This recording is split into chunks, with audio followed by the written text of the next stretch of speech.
Welcome to Education Forum. I'm Herman Badillo, Chairman of the Board of Trustees of the City University. The improvement of education affects all New Yorkers. This program will focus on the key educational issues and challenges before us all. My guest today is Lilliam Barrios Paoli. She is the Senior Vice President and Chief Executive Officer for United Way of New York. She was born in Mexico and studied at the University Interamericana in Mexico, and then came to New York, where she got a master's degree and a PhD at the New School for Social Research. She has a tremendous background in government. She has been the Commissioner of Employment. She has been the Commissioner of Health, of Housing and Urban Development. She has been the Commissioner of the Human Resources Administration, and I could go on, but the point is that she has a great record in both the Koch administration and the Giuliani administration. Lillian, before we get to the questions that have to do with education and what the United Way does, tell the public something about the United Way. Well, United Way basically is an organization that does fundraising and then distributes those funds among agencies in the city that work in health and human services. We also don't just distribute the funds, but add value to them. And we have a number of different initiatives that we work on, like child care and elder care, and work for self-sufficiency for people with physical and mental disabilities. We also have a number of educational initiatives as well. About how much money do you raise during the year and distribute to different agencies? We raise about $120 to $130 million a year, and the distribution is upwards of $90 million. And so is that the largest agency that we have in the city of New York in terms of distributing to agencies? Yes, it is. It's the largest funder of unrestricted monies for the city of New York for not-profit agencies in social services and healthcare. Well, let's talk about some of the education initiatives. Tell me about some of them. Yes, our biggest educational program is called CAPS, Community Achievement in Public Schools, and it's basically a dropout prevention program. The idea behind it is that basically kids do not go to school just with educational issues. They go with a lot of social issues, especially if they come from poor families and particularly immigrant families. So it's an attempt of bringing agencies that are knowledgeable about the community, that know the issues of the families, and can bring those support to the students. Academic supports, social supports, and all kinds of other things as well. Now, we do that at the City University in the program that we call College Now, which right now begins in the 9th grade, and I'm trying to extend over to the 6th grade.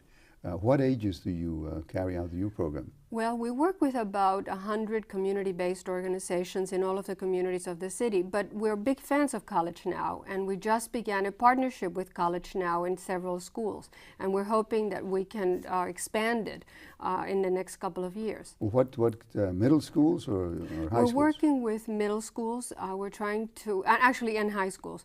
We're trying to begin at the 9th or 10th grade and begin working with the students then.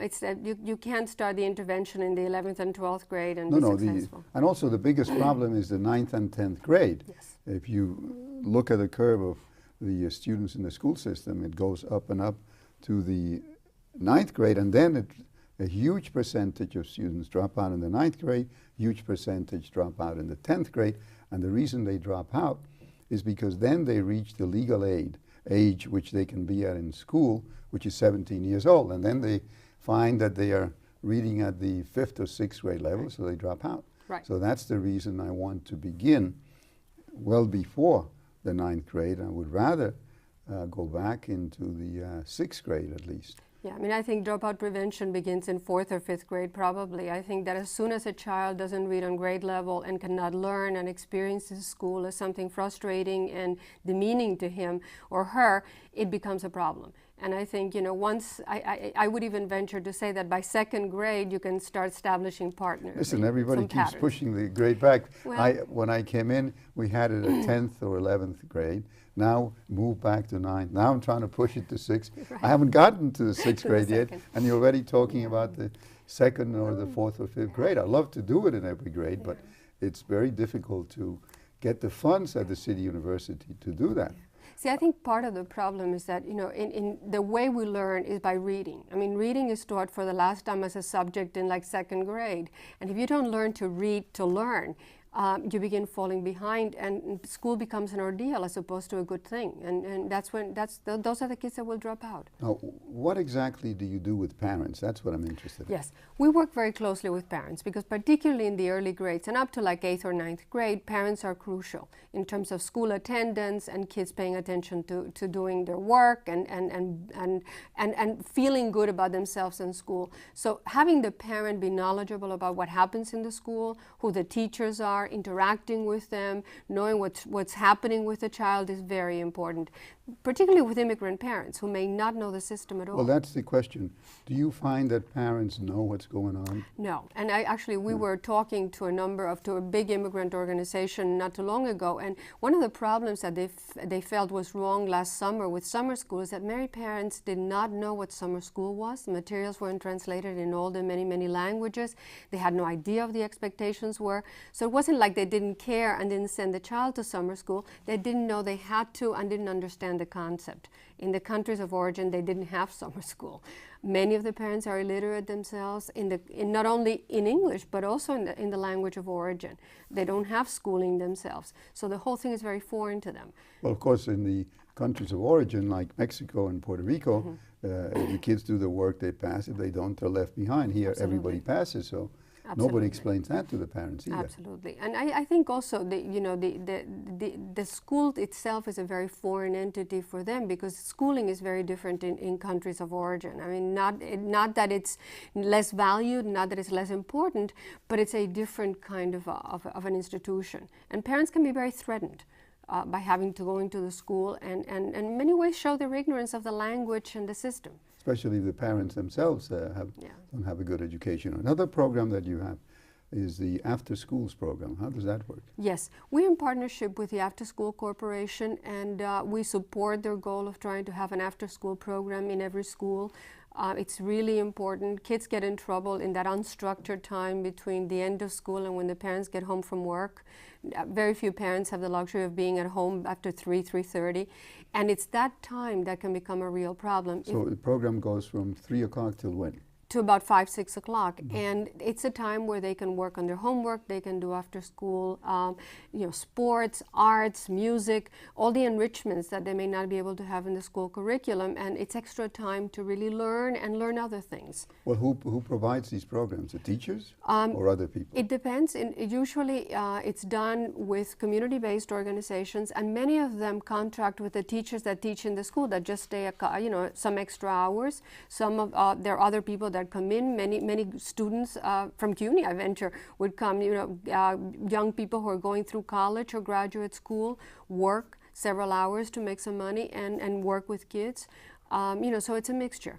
So about how many students are servicing this program? Usually it's about 100 students in the school. But I mean, how many schools? I believe we're funding about 15 schools in the After School Corporation, but as a whole, the After School Corporation has hundreds of schools already in the program. So it's gone a long way, but there's still a very long way to go. It'd be very, very reassuring to parents to be able to leave their kids in the school, being taught, with responsible adults and doing what they're supposed to do as opposed to being in the street. Now, the one program that got me into trouble when I even mentioned it a couple of years ago, that I pointed out that there's a huge migration going on to New York City of students from Mexico and Central America and the Dominican Republic, who come here without having gone to school at all, because they come from the hills where there are no schools in many of these countries. And people thought I was attacking the students. What I meant to say was that the Board of Education had to realize that this migration was taking place and to develop programs to deal with it, especially because I pointed out that those who are coming from Mexico and Central America are in many cases pure Indians, and most people don't realize that we have pure Indians in Latin America. Oh, yes. And it's much more difficult to have a bilingual education program with kids who who can read and write the native language than with those who have never been to school. You have a program to deal with those students, right? Yeah, and I think part of the problem is that they're coming from rural areas into an urban area. That's what I mentioned, yes. And it's that rural-urban migration that is problematic, because it's not only, yes, it's the language, yes, it's a different, the culture, but it's also the rural-urban milieu that is very different. And I think that data acculturation is really important. Many of them, Spanish is their second language, so English would be their third language. So what is their first language? Depending on where in Mexico they come. If you're talking about Mexico, if they're coming from the Oaxaca, Puebla area, it could be Zapoteco, it could be Mixteco, it could be Nahuatl, it could be any number of languages. We have in Mexico something like 10 million Native American Indians. And there's a big rights movement right now in Mexico that President Fox is very supportive of. Yes. President Fox, I think, is probably the first president of Mexico who has recognized this, and not that the others didn't know, but they refused to recognize it.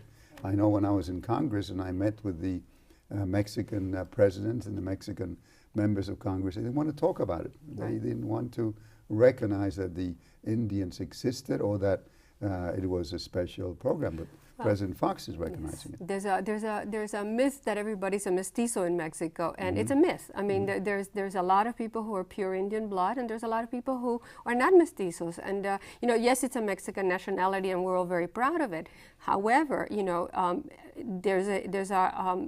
Indians in Mexico are amongst the poorest, just like they are in the United States, and there has to be a special effort made to integrate them into the economy and the system. And the problem is that the Board of Education and the principals and the teachers didn't seem to know the difference between those individuals and Puerto Ricans, and because they thought they were all Puerto Ricans. So therefore they were giving them bilingual education in Spanish, not realizing that to them Spanish was a second language. Right. So I try to bring out that you can't just go by the fact that you may think they're all Puerto Rican. You have to look at them and try to talk to them, and then come up with a totally different kind of program.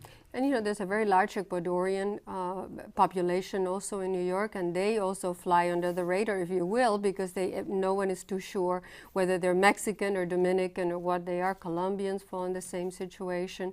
I have a good friend who's Cuban Chinese, who only spoke Spanish. And when she came to the States, they put her in bilingual ed, but in Cantonese bilingual ed. So she had to learn Cantonese to learn English because she only spoke Spanish. So all of, you know, we use our stereotypes sometimes to the detriment of the students who just are not interchangeable. Right. Okay, we'll be back after these announcements. When you're small, the world can seem pretty big. But these kids are learning more about it every day. Because in his spare time, Harry Cooper teaches the children in his neighborhood how to use a computer. And every time he does, he puts the whole world in their hands.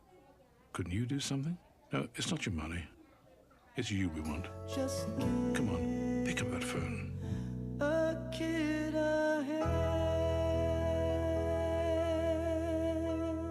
Maybe some things this little girl won't do as well as other children.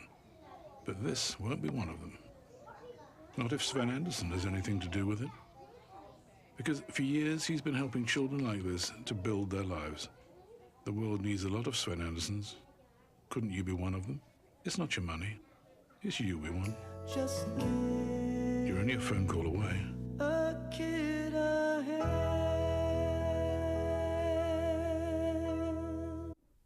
We're back today with Lilliam Barrios Paoli, who is the Senior Vice President and Chief Executive for Services for the United Way Foundation.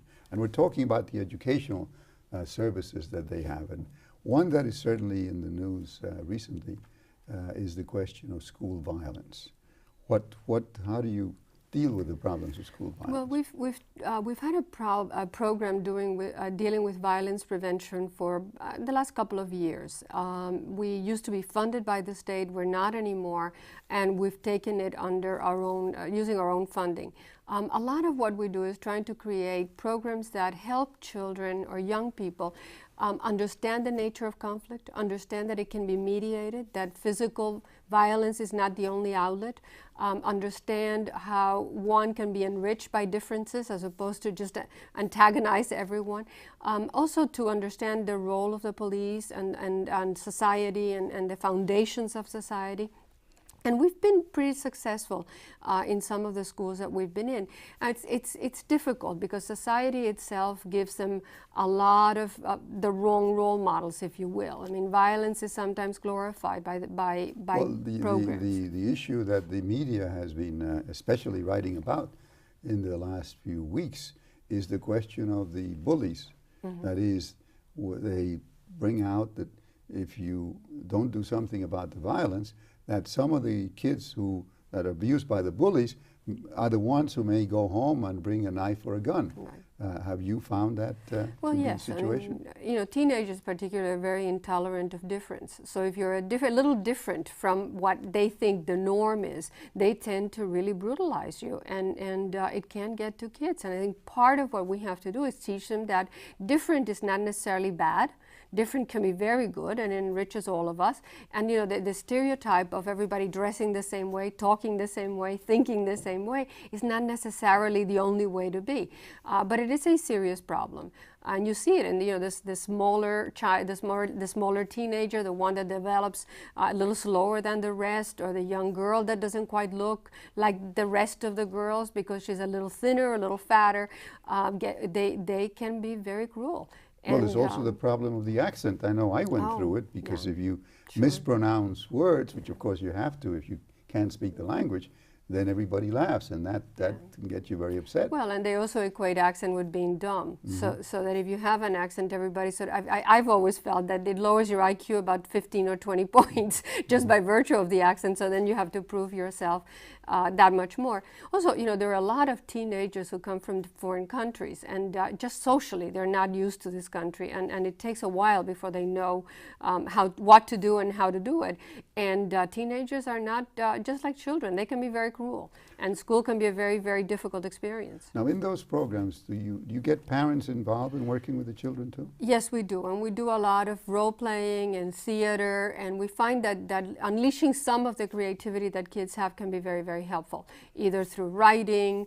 We're right now having a contest in the public schools about, it's called An Elder in Your Life, trying to have them write about the relationship between them and their elders, particularly grandparents or older relatives, just to try to make them realize all the richness that is around them and the different kinds of things that they can bring to bear to their experience. And I imagine you would want to get in some of the communities where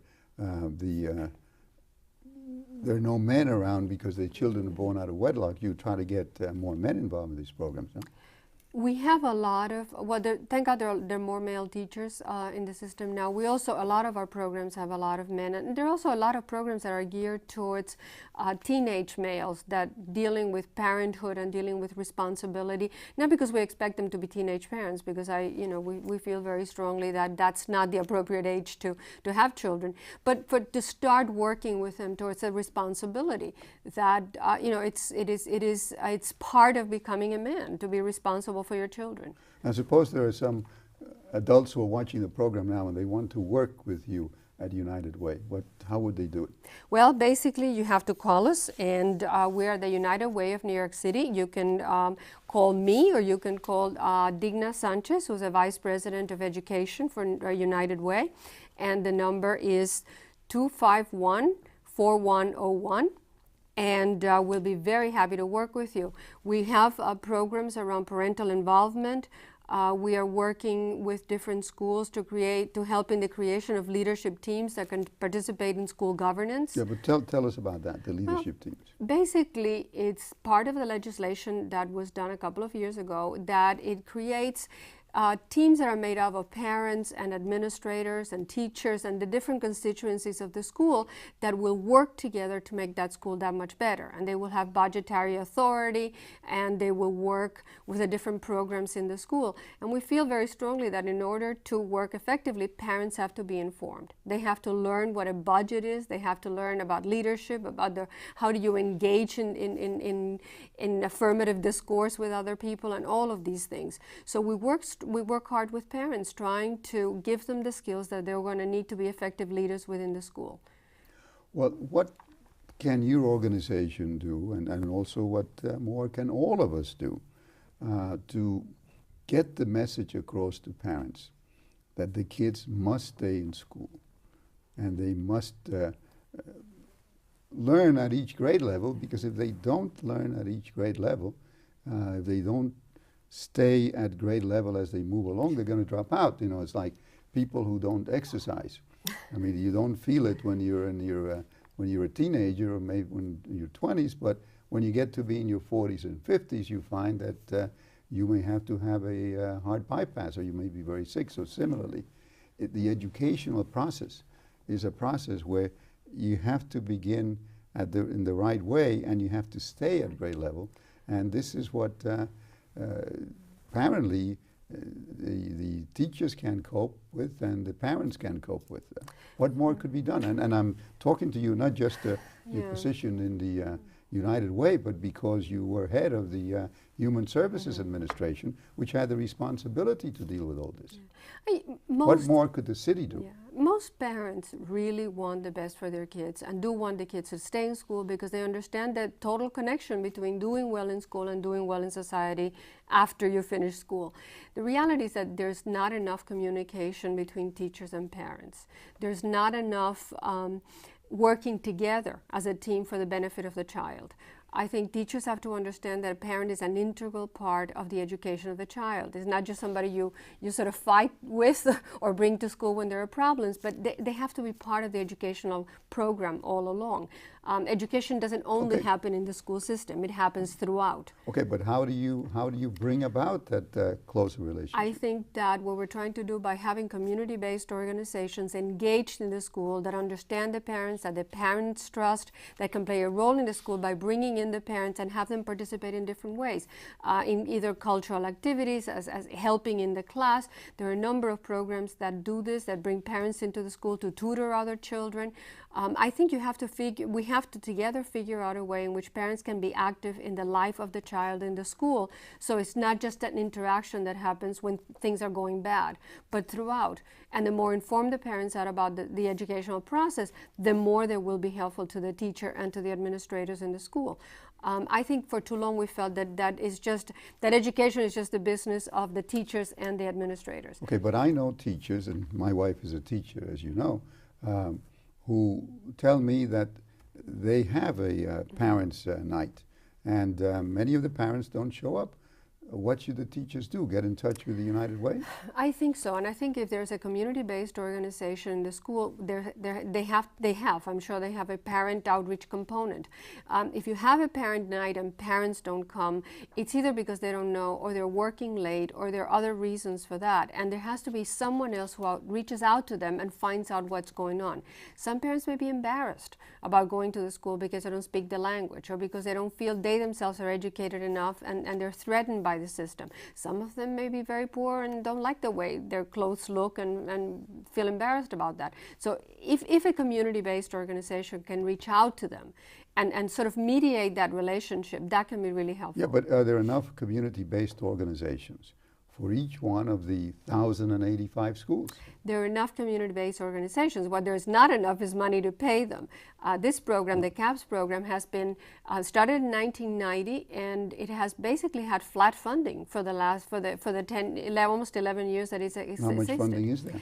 We get $14 million designated by the legislature, and it flows through the Board of Education.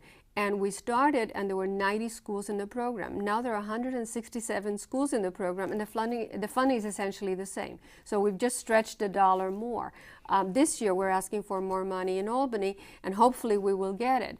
But part of the problem is that we would like to be not only in 150 schools, we'd like to be in 200 schools, well, there's 300 schools. Yeah, there's 1,065 Absolutely. or 1,085 schools, depending on how you count them. And so because some schools have 2 or 3 principals within the school, but obviously you are not able to reach a large majority of them. Right, and in the schools that we're in, it is a very effective program, and we would love to be in many, many, many more schools, because when you have a higher number of immigrant children and poor children in a system, you do need that extra support. Well, how many schools would you say there are that have this problem in the low-income areas? There's about 300 schools that are eligible for the CAPS funding because they have very poor attendance. So we know already by the indicators that basically they need help. And we can only be in 167 schools because of the funding. So we would love to be able to reach at least those schools that we know already have a lot of problems because their attendance is really, really low. And those are the schools where the parents don't come in, and therefore Right. there's no Right. contact between the parents and the teachers. Right. And obviously what happens is Right. the students are the one who suffer. Absolutely. And then when they get to be in the 9th or 10th grade, those are the ones who drop out. Absolutely. And the time to reach out to them is as soon as possible. And, you know, by the time they're, right, 9th, 10th grade, it's, you know, the damage has been done. He or she is disaffected from the school. They're looking to do other things, and it's a problem. And that's where you have, you know, higher incidences of teenage pregnancy. You have boys getting in trouble with the law because, you know, after all, they do want to have the same things as other kids, and they get them not particularly the right way. Unfortunately, we're out of time. Thank you for coming. Thank you very much.